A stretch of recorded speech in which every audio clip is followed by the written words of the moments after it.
And so today we're going to be playing Can You Survive the Backroom? And I gotta be honest, this is one of those things I've done my research, but have no clue what is going on. Then don't you need more research? No, yes, but there's like hundreds of backrooms, hundreds of entities. If there's anything wrong, just let us know in the comments. We're not an expert on this. I mean, Yeah, if that's this true. video does well and we do a second one, I will try to twist every comment you guys make. It's like two polar opposites. Please leave a comment if you did anything wrong. Do it, I dare you. Is this like a concept or a show? It's like an SCP concept. It originates from a picture, and the concept is you might no clip out of reality. You know how you can no clip in a game where you can glitch out of the map if you walk into a wall in a certain way? Oh. You go underground, right? Yeah. So that could happen in reality. Maybe you're facing the front, take 2 steps back, do 2 squats, and then enter a wall, and you can enter that wall and you'll no clip out of reality. The world is a program. Okay. Now, the way we're gonna play this is we're going to start at level 0. This time, I didn't write like a script. I'm actually reading off of the Backrooms wiki website and enter us into different levels depending on the choices we make. So you guys can also take a look if you want. I'll leave it in the description. Let's say we all no clipped out of reality. Now, to be fair, in level 0, you can't meet anybody else. It's like you alone, but for the sake of plot and conversation, let's say we all ended up in level 0 together. Level 0? Oh, that looks like my old place. Whoa. Say could have come from the back room. Level 0 is a non-linear space resembling a back room of a retail outlet, it says. But honestly, it's just damp carpets, yellow fluorescent lights, endless halls. If we glitch out of reality, that means that this is the whole reality. It's a program, right? So it either means one or two things. One, if we just stay here and wait long enough, the programmer fix the whole problem and put us back where we're supposed to be. Number two, somebody put us here for a reason. Somebody wanted us here. So best choice of action here is to not do anything. So let's just sit Yeah. here for an hour and the recording will be ending. Yes. The programmers will fix a bug like Are you they guys do just in all referencing games. to me to do something? Yes. Now, that is not a bad choice because apparently level 0 space changes drastically. You can walk in a straight line, but eventually you could end up in the same space or be in a completely random spot. The good news is level 0 has no monsters, no entities, no nothing. Let's just try smashing the wall. Or let's try hitting Daniel if he's the programmer. We can like. I'm just here. Honestly, I'm like a third wheel that like doesn't do anything. I'm gonna have no opinions whatsoever. But Okay. you can use me as your trial, but I might die. Okay, so I knocked the wall and see the texture. Is it like made of wood? Well, you can try to brick it. It's not like made out of cement. Ooh, we throw Daniel into the wall. You guys slam the wall with Daniel's head, and the only possible way to escape level 0 is by no clipping. So since you attempted to go through a wall, I'll say that you attempted to no clip, and we're going to go to level 1. Level 1 is the second level of the backroom. It is a large, sprawling warehouse that features concrete floors, walls, exposed rebars, and low-hanging fog with no discernible source. I like the interior here better. With level 0, if you stay there too long, you would have started to hallucinate, you'd have gotten dizzy. So it's good that you got out of there without moving too much. So you guys did everything right for no reason whatsoever. Wait. If there's a lighting, that means there's a bulb, right? Electricity. Yeah, we have power now. Aw. And we also have wiring. Okay, so instead of punching through the wall, we'll just carve it out, try to find what we can use. We tried to basically scrap the whole place and get as much material we can use as possible. And we might even like follow the wiring to see what's the source, and maybe there's something in the source. Power source? Yeah. You can end up in 3 different places from what you guys just said. You can either end up in the MEG, or the BNTG, or Tom's Diner. What the hell?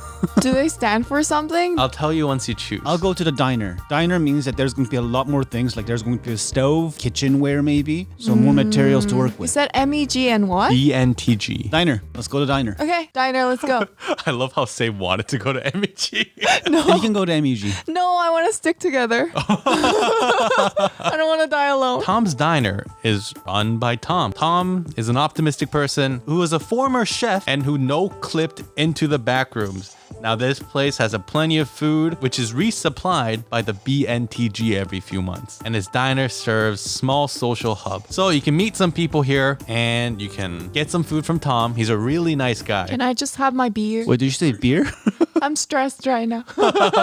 Too many words. I don't understand. I don't know if you want to get drunk in this world. I would like a bottle of wine. We're No, literally... I'm looking for the bottle. Give me the bottle. You eat at Tom's Diner, and he gives you a little more information. He says, listen, if you move around here a little too much, you can go into different levels. As far as we're concerned, level 1 is the safest place because there's supplies randomly placed in these warehouses. No, wait. You said you got them from some sort of trading group. Yeah, they gather the food and bring it. So they just find it. Yeah, they find it, and they gather it, and they give it to people. They find it in a warehouse? In a bunch of warehouses. Okay, so either these foods somehow glitched out conveniently. It's funny to imagine a food glitched out and then the person that was trying to eat it in the real world doesn't have the food That anymore. happens to me all the time. I always suspect Dan, but he denies it. So I'm guessing this is what happens. Yeah, they just find it in crates. Usually it's like... So somebody's supplying us, trying to supply us. Oh, then your theory about somebody purposely putting us here is It gains more is plausibility. enforced. Yeah. Hey Tom, can you introduce me to one of those traders that you get your food from? There's a guy eating some dinner right over there. He works for Meg. Yeah. Hey, yo, buddy. You buddy. What's up, homie? Can you take me to where you found those crates? We usually go by groups, and it's random all No, the time. take me to where you last found the food. No. Where's my bottle? A wine here. I smash it to the table, turn it into a menacing weapon. All right, fine. Follow me. You guys probably wanted to hear what Tom said, but it's too late. We're gonna keep going. So you follow. No, I'm taking Tom. Tom doesn't leave the thing. Oh, that makes him suspicious. Is he like an NPC entity of this realm? Oh, that's an interesting theory. NPC? Right? Interesting, 'Cause yeah. all it says about him is that he's outgoing. How can you be outgoing? Without going out of the diner. Oh, Oh, nice. nice. While walking, you get lost. Yay! Next level. I'm on the... Sorry. Now, you have 3 options. You can either wander down any extended hallway for a long time, find holes in the wall and enter them, or find a ceiling that has painting on it. The most suspicious choice is the hole, so it's probably the safest choice, right? I didn't even think about safety. I was like, the first and second choice means a lot of walking. So I'll go with the third choice. The painting? Yeah. Okay, you go that way, then I go this No, way. I want to go with you. I'm scared. Where did you want to go? Hole. Okay. Let's go home. So you find a hole in the wall. Is it big enough to fit us? Yeah. So what happens if we go down the hole? So I clicked on the hole, and then the hole is level 19. Ooh, we skipped. Oh shit. Wait, is it a bad thing if we go further and further down? If it gets progressively harder. Oh, then oops. Now, level 19 appears to be some old dark attic, and it feels really oddly familiar to be here. Now, there are some crevices, and there's also a glowing floorboard that gives you this warm, radiated comfort feeling. Do not touch the chair. Right? He is giving us those cues, right? To not go there. Also, there's a broken, damaged door, and you find a handheld game within a box that you can play if you want to. Oh, like a Game Boy. Yeah, like a Game Boy. Game. Okay, I take the Game Boy and just jump down the crevice. I mean, I'm gonna get bored anyway. But you can't take the Game Boy and jump in the... It's one or the other. Why? If it's in my hand, I'm taking it. Take it just for entertaining purposes. Wait, do you take the handled game and like turn it on? No, I just No. take it and jump down the crevice. Yeah. Fine, you jump down the crevice. There's 4 crevices. 1, 2, 3, 4. Choose one. 2. You jump down the crevice. Elias and Daniel follow you, and you end up in level 202. The survival difficulty until now was like 0 to maybe 2. Now it's class 3. It's unsafe, unsecure, and there's low entity count, meaning there are entities now. I turn on the Game Boy. As soon as you turn on the Game Boy, you teleport out of there, and you end up in level 40. Oh, that is so much better. Now, level 40 is a class 1. It's safe, secure, and there's very minimal entity. Okay, I'm keeping the Game Boy. It's gone. What? You see surrounding you an infinite arcade building with some fairly strange oddities. Well, I'm staying here forever. Yeah. So, like, we don't want to risk going to higher level. There are plenty enough entertainment to last here. Yeah, let's just stay here. I think it's fine. Or is turning on the game gonna teleport us again? That could be the case. There's a lot of things you can do in this place. You can walk around because there's other people that live here. There's like a revolving door you can enter. There's a trash bin. There's a pantry. There's a arcade machine called Zookeeper you can play with. There's old rustic staircase you can lead down, and it ends up in a boiler room. There's a VHS tape called Mock Plus. You can play an unnamed arcade game, or you can play an arcade machine covered in moss and sewage. I'll try the Zookeeper. Is it like Animal Crossing? Do you use it? It might teleport to a zoo. Can we smash the arcades? Ooh. You can, yeah. Okay, I smashed the arcades. Smash, smash. Good job. Hiya! Now you're making a lot of noise. I mean, there's a lot of people here, right? Yeah, it's not only us. You see a person walking up to you, but they don't have a face. These things are Entity 9 called facelings. They're the most common habitants of these backrooms, and they're generally harmless. Now you can try to kill them or just leave them alone. It's your choice. Killing them off is usually the safe choice. But if we kill them, it might attract different monsters. Yeah, that's what I thought. So we just leave it be. Okay, so you leave it alone? Yeah. Yeah. All right. Slowly walks up towards you, turns away and leaves. You're fine. I was thinking about that boiler room you said. Oh. You have a really good memory, Say. Yeah, let's get the VHS tape. It just reminded me of Spirited Away, and you know how Chihiro went to the boiler room and got some help? Maybe that could be the case here. You mean the spider grandpa? Yeah. And those little black thingies? Yeah. We take the VHS tape without playing it and we go into the boiler room. You find a rustic old staircase that leads you up to the boiler room. The boiler room is level 5.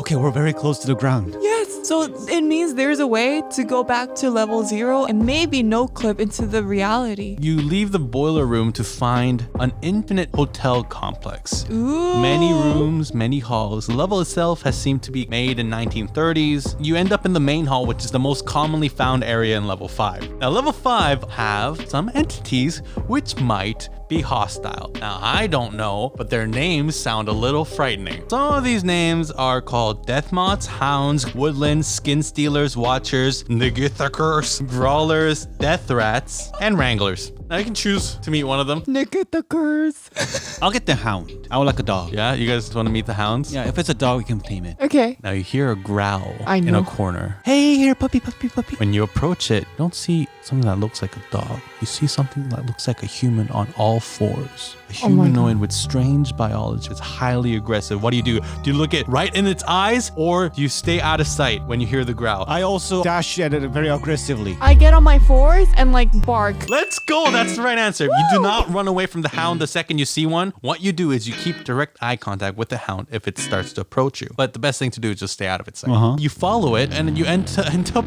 in a room that seems very, I don't know how else to describe it. It seems very mothy. Moth? You see something on the wall. It almost looks like a big cape hanging there. Way too big for a cape. There's no way that huge thing is a moth, right? Well, it is. You enter the habitat of the death moth. I hate moths. Can the hound attack it? Where's my dog? The hound can attack it, Go. but it doesn't. Go, I choose because you. you guys can't tame the hound. No, we'll try. We'll give it a You treat. don't have any tree. Where's that wine bottle? We'll make it drunk. Most death moths are not that hostile, except the ones that appear in level 5. Because that's where the hive is centralized and where the king and queen death moths live. So if we take down the king and queen, we have control over these entities. Yes. We'll have dominion over this realm. Now, this is where the episode could end, depending on your choice. Would you rather fight a male moth or a female moth? Females are always bigger and more powerful That in the is insect true. world. Make a choice. Male. If we have to kill it, it's probably easier to target. Yeah. Okay, so you face a male moth in a hive. You enter it. The hound is long gone. No, my puppy! And the moth flinches a couple times, but it doesn't move and you get out of there safely. That was the right choice.